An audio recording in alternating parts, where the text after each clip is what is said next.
CEI sobre todo nos ayudó a hacer un plan de empresa, que puede parecer algo sencillo, pero es fundamental, la necesidad de prever qué es lo que puede pasar el día que pones en marcha tu proyecto y empieza a rodar.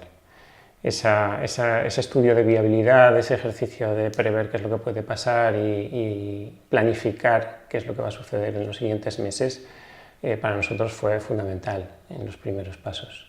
Mis recuerdos son sobre todo de empezar todo, porque estábamos empezando nosotros, pero también estaba empezando el CEI y se estaba empezando a montar un sistema público de innovación. Recuerdo esa sensación de comienzo de muchas cosas, muy ligada, claro, a nuestra propia experiencia de empezar nuestra aventura y sobre todo pues mucha ilusión y muchas ganas de empezar.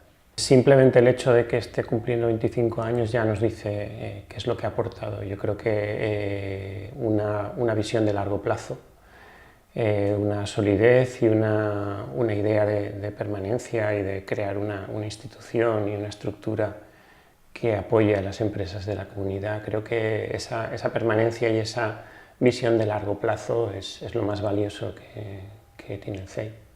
Pues una de las cosas que recibimos del CEI fue un apoyo y sobre todo una confianza. Durante los primeros años el CEI nos confió su comunicación y durante muchos años hemos trabajado para ellos. Esa sensación de que el CEI confiaba en nosotros fue muy importante en los inicios.